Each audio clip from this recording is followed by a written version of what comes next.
Guys, welcome and who dat? I'm Joe. Thanks for tuning in to Rosenfield 10, where I cover our beloved Bless You Boys in black and gold, the New Orleans Saints. And today we are going to be breaking down, reviewing, and reacting to the past week 2 regular season matchup that saw the San Francisco 49ers come into the Caesars Superdome and win a close game against our Saints. The Saints are now 0-2, and I saw a lot of people really upset about it. And I thought, I'm going to do my review. I'm going to do my reaction. Hopefully, you guys subscribe to this channel. The way I'm looking at it is pretty clear cut, and I'm not going to tell you how to feel, but the way I feel is this is a team that's rebuilding. It's a team that doesn't have all of the pieces yet. It's a team that's experimenting. It's a team that's trying to figure out if any of these pieces are worth it. And yeah, I kind of figure this season is going to be a losing season, but you kind of want to see where you're at with some of the young players, some of the existing players that are under contract, the new coaching staff. We got a lot of things to learn, and I didn't expect us to win games or even be very competitive, unless we're on a good trajectory and unless we've got some pieces that are actually working. We wouldn't be very good and we wouldn't be competitive unless the coaching staff has something that they can design for these players. And this, like I said, the roster is going to take another year or two before we ever get it close to what this coaching staff really wants. And before we ever see a cohesion, I mean, you get this large influx of young players. Next year, you kind of feel it's going to be the same. There's a lot of players on this team that are getting old. There are a lot of players we need to move away from if we're going to remain competitive or if we're actually going to win a game.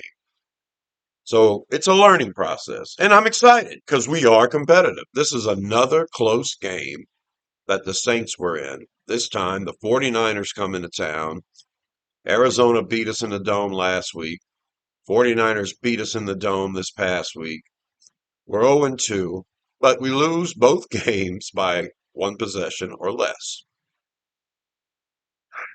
Yeah, it's frustrating. I know. I want this team to be good. I want them when they're that close to win the game. But I also feel a little differently about the losses this year than I have in past years. As as long as Dennis Allen was the head coach, every time we were out there, an incompetent product on the field, I felt like it's just never going to get better because the ship had been steered by Peyton, and Allen was just another remnant of that. And I'm thinking of the Oakland Raiders when Allen was in charge, and yeah, Derek Carr never winning a playoff game, and yeah, it was when we lost, it was pretty frustrating because that was supposed to be the solution to win. I don't think we've achieved the complete team yet with Kellen Moore, Brandon Staley, but there's hope.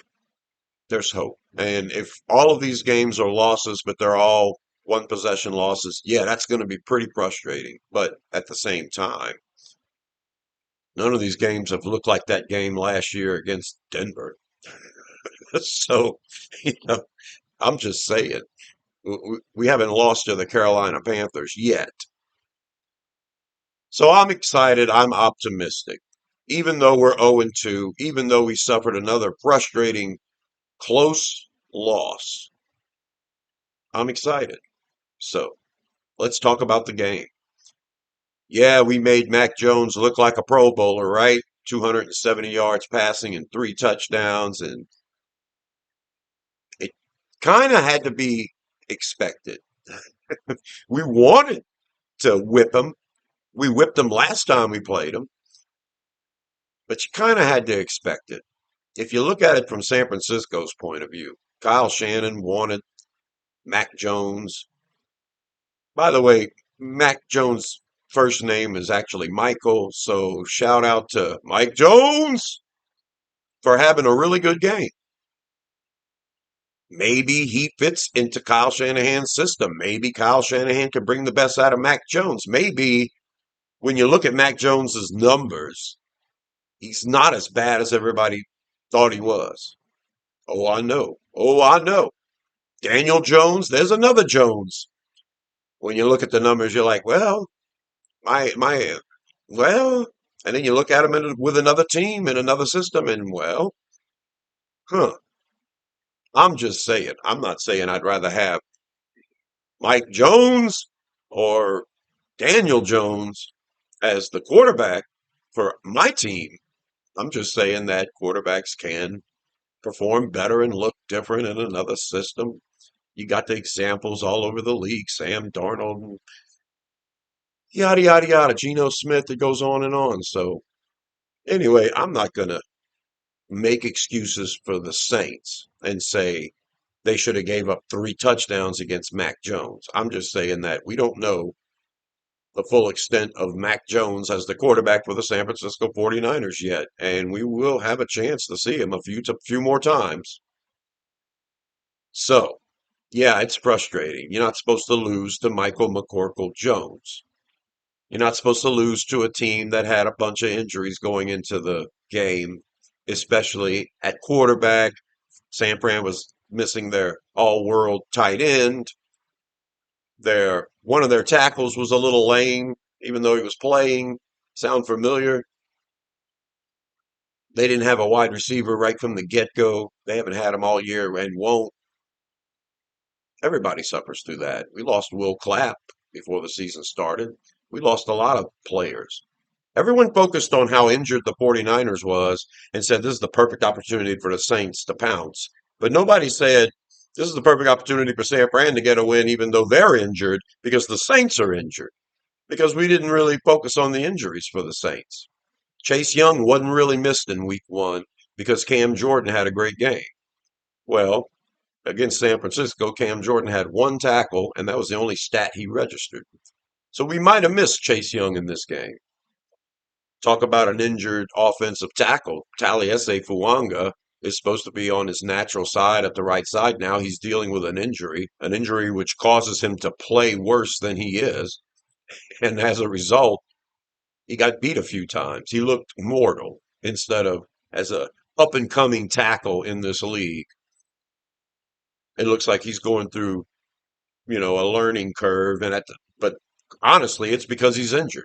And I don't know if this injury gets better if he sits a few weeks or if they try to manage it throughout the season. The Saints are injured. I mean, who else is missing? Besides Foster Moreau and Taysom Hill. Yeah, they started the year without Brandon Ayuk. We started the year without Taysom Hill, okay? I mean, nobody talks about that on a national scale.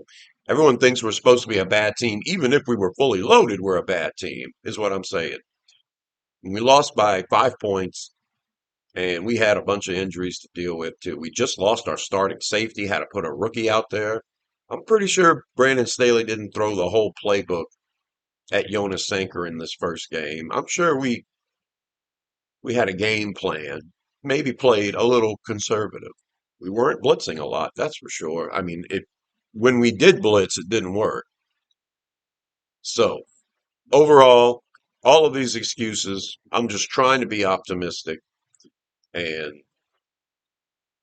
yeah, it could be a lot better, but it could be a lot worse. And I think we're on the right path. The most encouraging thing about the game was Spencer Rattler's play. So let's talk about the offensive stats first and reflect on the offense a bit here. Spencer Rattler was 25 of 34 for 207 yards, 3 touchdowns,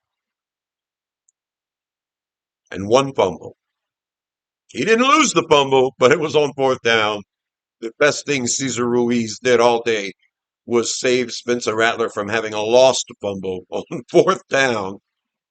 Yeah, I can't stay off of Cesar Ruiz's case, okay? And it's just going to keep happening because he keeps playing the way he's playing. Yeah, Spencer Rattler was sacked 3 times. Imagine that. You got a rookie left tackle, you got a lame right tackle right now, and you got 2 guards that possibly shouldn't be starting for your team because Dylan Reduns is hot and cold at guard. He's all cold at tackle, but he's hot and cold at guard. Man, lukewarm and cold at guard is what Dylan Reduns is. And he managed to get beat a few times. Kelvin Banks is still learning. I think the trajectory's he's still going up. Kelvin Banks to me is still a solid player. Oh, you got beat a couple of times by what's his name? Boza. Congratulations. Welcome to the NFL. You don't have to play Boza every week, so that's good. And then Taliesin Fuanga. Yeah, as long as the muscle that's hurting you connects your hip to your knee and you can't kick kick out. I mean, you can't even play your position right now. Maybe you should sit until that's better. Maybe we should do something about this because I don't want our tackles to be a liability. You expect something from the left tackle, to go bad. He's a rookie, but we were kind of hoping right tackle wouldn't be an issue, and it's an issue right now. But regardless of the tackles, it's the interior that's bad, and we know Eric McCoy ain't bad. It's Dylan Reduns, so we're injured. We need Trevor Penning in there, not Dylan Reduns. So yeah, we're injured. San Francisco managed to beat the Saints because they're a highly injured team right now, missing a lot of pieces. It's possible that could be the narrative. And on the other side, Cesar Ruiz, and I give up. So Rattler has 3 touchdowns. The one that he threw to Olave that was incomplete at the beginning of the game, incomplete in the end zone. Everyone says it was an inaccurate pass, and when you watch it, it looks like Rattler just didn't throw it in the right place. Rattler's known to be a little inaccurate, and he does this. So you're like, man, what a miss. He Olave had 10 yards in front of him, just lead him. Go back and watch the play, and when you see the overhead view, you notice Cesar Ruiz getting beat badly right out of the gate. Spencer Rattler had to get rid of the ball faster than he wanted to. This defensive lineman that was blowing Cesar Ruiz up gets in the passing lane. Rattler had to throw it to avoid the defender. He had to throw it this way, which caused the pass to be behind Olave. It's either going to be behind Olave or he's not throwing the ball or he's getting it batted right in his face. Or he's overthrowing it because he had to change his angle and throw it way out here. So, and everyone to this day is still saying Rattler should have made that pass. How can he? When Cesar Ruiz is getting blown up and the guy's in his passing lane. So then you go, okay, there's a problem you have to fix. Rattler shouldn't have got sacked 3 times. Rattler shouldn't have to throw the ball in 2 seconds every play. Give the man 3 seconds, please. That would be nice. And yeah, I'm going to start with that on the offense. Can't go past talking about these stats in Spencer Rattler without mentioning something like that. This was the completion percentage of Rattler over 70% when he had the interior of the offensive line crashing down on him every play. This offensive line needs to get better. The quarterback is fine. I don't like that he's inaccurate and some wide open. The pass he threw to Kamara, which was fumbled, was obviously behind Kamara. Yeah, Rattler needs to improve his accuracy. But there's also some things that people can do to help Rattler out a little more. Like, for instance, on the offensive line, block. Or in the case of the dropped pass by Olave. Is it a drop? Number one wide receivers make that catch all the time. Ball hits you in the hands. You're not getting contested. Wide receivers make those catches. Chris Olave doesn't make those catches all the time. Chris Olave makes outstanding catches. If there would have been contact on that play, I doubt Olave would have came up with it either. So great day by Rattler. He needs to improve on his accuracy. He may never improve on his accuracy. He needs to improve on his touch. He throws bullets sometimes, but he's constantly under pressure. That's the reason why Rattler was chosen as the starter. We're going to have an incompetent offensive line. It's better to have Rattler out there who's had to deal with it his whole career, at least the last year in South Carolina, and then his whole career here, 6 games last year. Man's constantly under duress. So, yeah, Shuck has an issue with when he's under pressure throwing the ball away or fumbling or something like that. So we go ahead and put in Rattler. Rattler can make something happen under this chaos. Maybe a little better than Shuck. He gives us a better chance to win right now. I think Shuck has much better touch. I think Shuck has better accuracy, overall accuracy. But this is the problem. Until you get the offensive line fixed, Rattler's your best choice because he can at least get out of there sometimes. He got out of there 4 times for 14 yards rushing in this game, including a couple of key moments, broken tackle and a first down. Good job, Rattler. Miller also had 5 carries for 8 yards, which really sucks because usually if you give Miller 5 touches, he'll break one. I think he had a long of 6. So, yeah, he was getting stuff behind the line of scrimmage because guess what? Our offensive line can't really run block either. Cesar Ruiz is a good run blocker. Uh, Fuanga is a good run blocker. Even Lane, he's a pretty good run blocker. So you can run on the right side. Banks needs to work on his run. Right now, he's just okay as a run blocker. And Dylan Redun's, like I said, is lukewarm and cold. So probably all of those stuffs behind the line of scrimmage when Kendre Miller was trying to run the ball, probably on the left side. I got to look into that. But the star of the running game was Alvin Kamara. He did get 21 carries for 99 yards. That's 4.7 yards a carry. That is outstanding for a running back. And our running game was pretty good overall. We carried the ball for a total of 30 times for 121 yards. That's an average of 4 yards a carry, including Miller's 1.6 average on 5 carries. We still managed 4 yards a carry as a team. You want to be around there or a little better.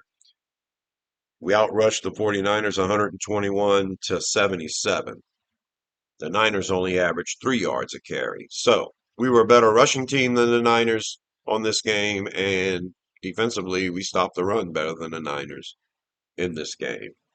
So there's a check mark for you. I wanted to see that. I wanted to see the running game improve, the emphasis on it.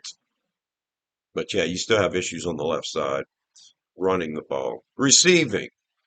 Your number one receiver, Chris Olave, is he a number one? He doesn't have the size to make contested catches constantly. I don't know what's going on in his mind or in his physical body right now, but sometimes his routes look weird right now. And he's an exceptional route runner. When he got open for that dropped touchdown pass, that was a route that, you frame in gold.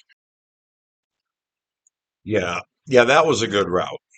But yeah, I don't know. There's just something off about Olave to me. 6 catches, 54 yards. He was targeted 10 times. I just think we need a bigger body and someone who's someone who can make contested catches. Someone that I'm not holding my breath every time they catch the ball. I'm afraid Olave is going to get hurt. I was talking about Olave in the past couple of videos as being a free agent next year. No, he was signed to his 5th-year option, so he's under contract next year, but it's going to cost the Saints like somewhere around 16 million. And I think that's as much as you would ever think to pay for someone like Chris Olave. He's got to turn up in bigger moments. Like I said, he's a good wide receiver. He has great stats, but every now and then he makes these great catches, but every now and then, like that end zone, you should have caught that in the end zone. If you're a number one receiver, I feel like you should have caught that. I feel like I shouldn't have to hold my breath every time you're going to catch a ball. And if you're going to spend $16 million on a player, he's got to be a difference maker. Yeah, Olave's a great player, a great number two. I think we need a number one. Rashid Shaheed could be a decent number two, too. 4 catches for 52 yards and a touchdown. Shaheed was targeted 5 times, so 5 targets, 4 catches, Maybe he's not getting open as much as he should. Maybe the deep routes are getting taken away from him so well, and maybe that's going to be his whole career in the NFL because that's what he's good at. So every time we play a team, they're going to take the top away from Shaheed. He's still a weapon. He's still a threat. He can still dictate what happens in the coverage, and that way, Chris Olave should be, you know, racking up, as should tight end Juwan Johnson. Johnson had 5 catches for 49 yards. 5 catches for 49 yards is all right with a touchdown. An exceptional catch on the touchdown. You're thinking maybe he made up for it. No, no. Everyone's talking about how he had 2 drops in the game. I counted 3. I counted 3, so I don't know. Everyone's saying 2. I counted 3. He was targeted 9 times. He caught 5. So whether it's 2 drops, 3 drops, 4 of them went incomplete altogether. And yeah, Johnson's a really good player to have as a backup tight end. Johnson to me is kind of like uh you would wish he could be something like an Isaiah Likely, but you still need a Mark Andrews on your team. You see what I'm saying? So we got Johnson for 2 more years at 10 million a year, and he's always going to make drops. He's capable of making really good catches, and he does, and he's capable of drops. So yeah, we need a number one wide receiver. We could use a number one tight end. Cooksey had 2 catches for 26 yards on 2 targets. Alvin Kamara involved in the passing game, finally. 6 targets, 6 catches, only 21 yards, and one of those catches did result in a fumble. I do blame Rattler's placement on the ball for that fumble by Kamara. Devon Vele, 1 target, 1 catch, 3 yard slant for a touchdown, big body, red zone. Yeah, this is what we need. And Kendre Miller had 1 catch for 2 yards. So overall, the offense, I think Rattler did just fine. I think that's winning football from Rattler, especially with an offensive line that's crumbling in front of you constantly. And that's not going to get better until you address it. Cesar Ruiz has to be replaced, and you need a true starting left guard. Trevor Penning needs to get back on the field and prove whether he can be that or not. And he's going to be a free agent next year, so we didn't pick up the 5th-year option on Penning. So he is a free agent next year. And he better perform when he comes back. If he comes back and he plays, he better perform as a really good starting guard or he's going to be gone. Because this is ugly right now. Cesar Ruiz has to be gone. I would trade Ruiz for a 6th-round pick, especially if I can draft an interior offensive lineman in the first 3 rounds next year. And I've been dying to draft a guard in the 2nd round for years now. For years now. And it never happens. Yeah, that's our problem on offense. That's our biggest problem. We need a number one wide receiver with size. We need a true number one tight end. And we need a couple of starting guards. And then after that, I think you'll be okay. Your running game's fine. You've got a lot of pieces at wide receiver. You just need one more true number one guy. And I think you need a true number one tight end. Foster Moreau 2.0. That's going to be better than Juwan. Make Juwan a backup tight end. Make him, a receiving tight end, and you don't have to put him on the pit. And then once this contract is over, I'm done with Juwan. I'm tired of the drops. If Foster Moreau was out there dropping 2 passes a game, you wouldn't want to put him on the field. So that's how I feel about the offense. So let's look at the defense. Of course, Demario Davis leads the team in tackles, 11 total tackles and a fumble recovery. Jonas Sanker got 8 total tackles. He had a pretty good game as a rookie. There might have been some coverage slip ups here or there, but it was nothing so noteworthy that we had to criticize him. And he did manage 8 tackles. Isaac Yiadom, on the other hand, 7 tackles, 1 tackle for a loss. Yiadom made so many tackles because he was beating coverage so many times. They knew to go after Yiadom, and it worked. Do you start the rookie Quincy Riley ahead of Yadam? Well, if Yadam puts up a couple more games like this, then yeah, what's you might as well get the training out of Quincy Riley, on-job training. Start this week.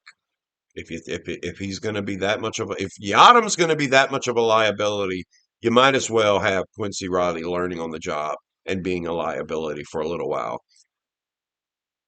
So we'll see what they do there. Carl Granderson, here's another player like Demario Davis who had two really good games in a row. Carl Granderson, 7 total tackles, 2 sacks, 3 tackles for a loss, 3 quarterback hits. Randos put it together for 2 weeks in a row. Now, there was some times in the game when Grando looked a little gassed. And yeah, we're kind of missing Chase Young when something like that happens. But what can you say? The man's had 7 tackles each of the first 2 games. He's got 3.5 sacks now.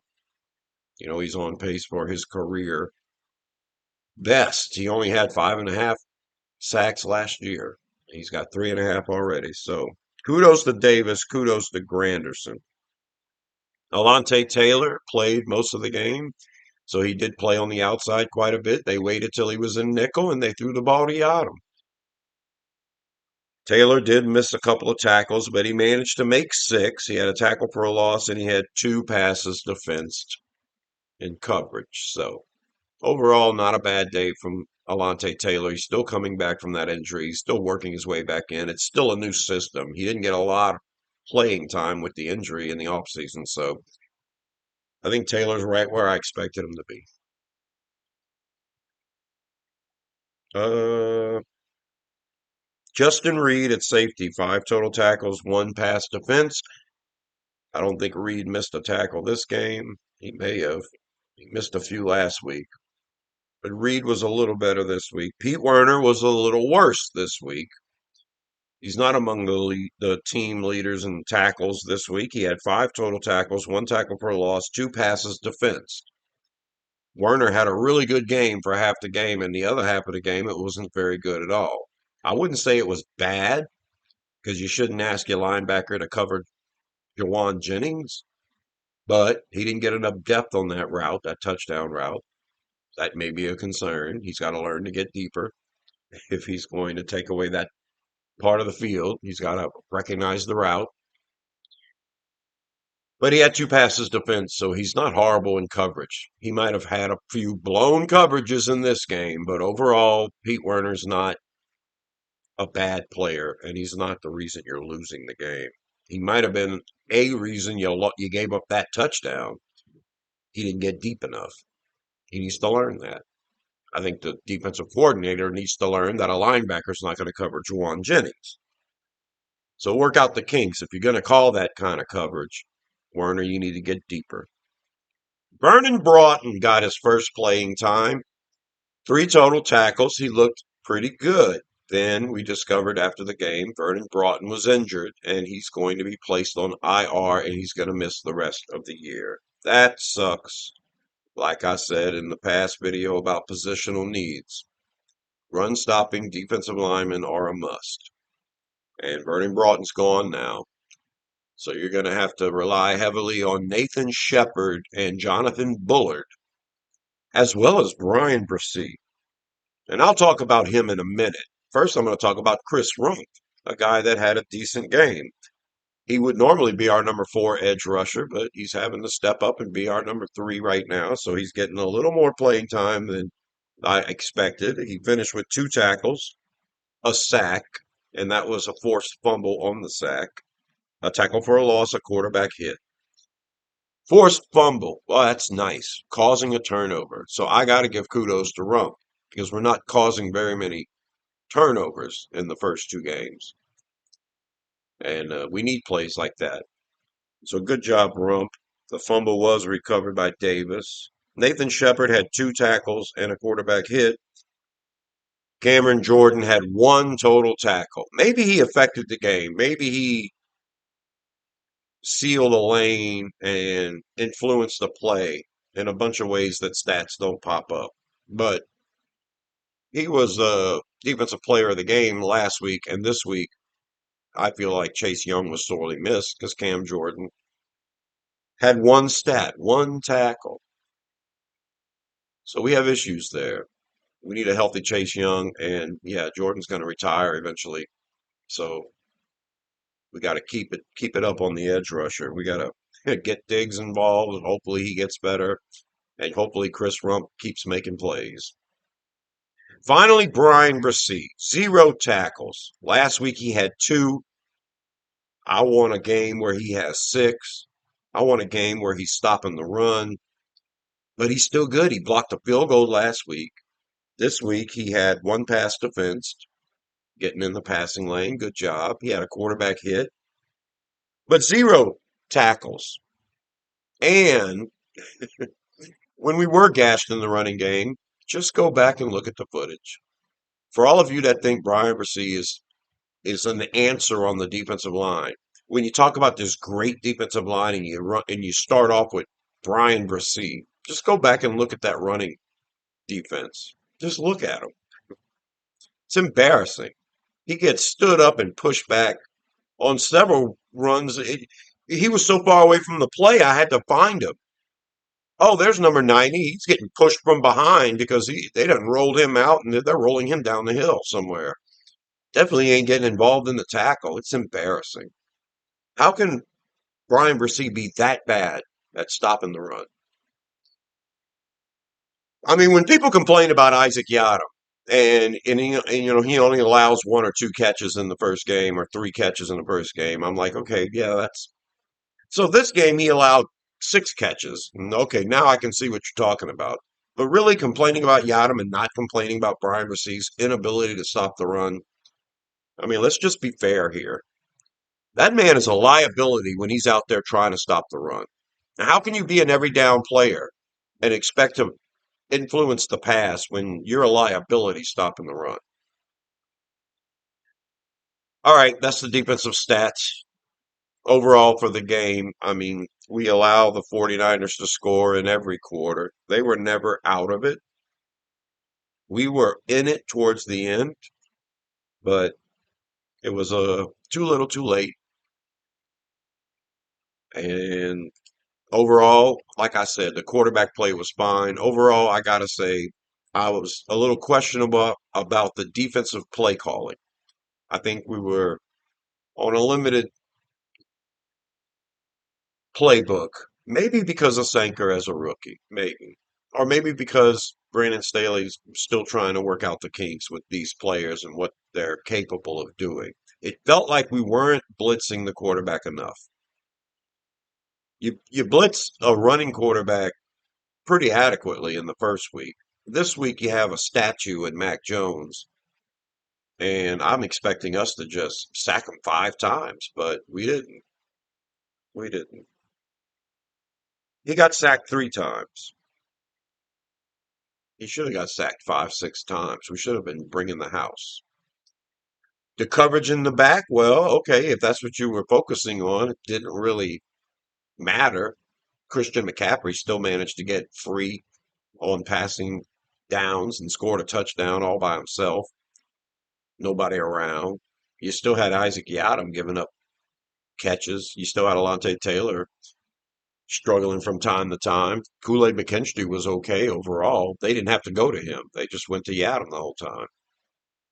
So, if that's your idea, not blitzing to help with the coverage, didn't work. I'm hoping for better stuff from the defense. I'm not going to say they're a problem. They looked really good in the first game.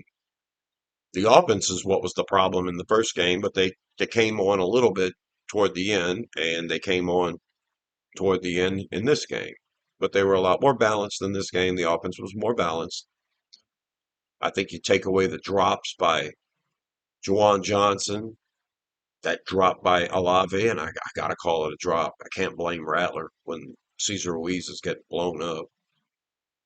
You, the missed field goal by Groupie, if you get that field goal, we're close. And for a team that's not supposed to be competitive, it's encouraging that we're close. I think we had a better coached offensive game this past week. I wasn't happy with the offensive coaching the first game. Second game, better. Defensive, much better plan last week. This plan, maybe it was good, and it's not going to be executed to perfection if Pete Werner's going to be hot and cold, true hot and cold, and Isaac Yiadom's going to have a bad day. So, third down, that's an issue for the Saints. On defense, we can't get off the field on third down, particularly third and long. So San Fran was 8 out of 15. That's better than 50%. The Saints, once again on offense, third down was bad. Last week it was 4 of 13. This week it was 4 of 11. That's slightly better. We were 1 of 2 on fourth downs. In the red zone, we still have to do a better job on defense. They were 2 of 2 in the red zone. That's not going to cut it. We're not going to win games if we're allowing them to score. I said whichever team kept the other team out of the end zone was going to win this game. Both teams couldn't keep the other team out of the end zone. They were 2 of 2 in the red zone. On offense, however, we were 3 of 3 in the red zone. And kudos to Spencer Rattler. That was an issue all through training camp, the offense in general in the red zone. But you can point to Spencer Rattler and Tyler Shuck as having issues at quarterback in the red zone. Rattler 3 of 3 in the red zone, 3 touchdown passes. Good job, Rat. Penalties. We had 13 last week. We only had 6 this week. 6 is right around that spot where you start saying, okay, too many penalties. But 6 is way better than 13. So we ran the ball better. We had a better distribution of the running game in this game. We got Alvin Kamara involved. Spencer Rattler played way better. We improved our third down offense. We improved, no, barely improved our third down offense. Greatly improved our red zone offense and cut our penalties in half. So yeah, we're getting there. We're almost to the point where we might actually play a game where we don't have boneheaded mistakes. And then we can truly just point at the roster and say, do we have the personnel to win these games or not? Time of possession was pretty close, pretty even altogether. So 31 to 29, basically, in San Fran's favor. So there you go. Special teams, punting was a little worse than last week, but it was surprisingly good last week. It wasn't horrible this week. Kick return was fine. Our punt return was good. So we just need to we need to quit missing short kicks, Blake Groupie. You're going to run out of excuses. We don't give up on him yet, but a couple more games where he's missing kicks, and you're going to start to see kickers come in the train or come into the practice tryouts. So that's about all I got to say about the game. All overall, I'm encouraged. I mean, Spencer Rattler looked way better than I ever thought he could. Still a little inaccurate, but those are the things. Everybody's got, a negative.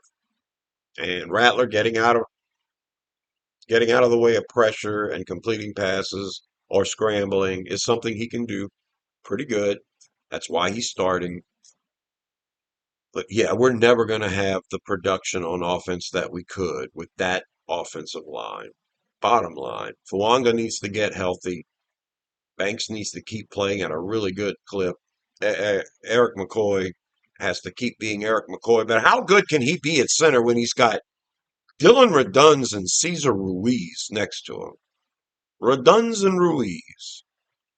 There's your issues on offense. Your main issues on offense. Yeah, Juwan Johnson drops passes. Yeah, Chris Olave's not a bona fide number one. Rashid Shaheed is an undrafted guy running out there trying to be an every down receiver. Yeah, we have issues everywhere on the offense, but nothing compares to Dylan Reduns and Cesar Ruiz getting blown up on every play.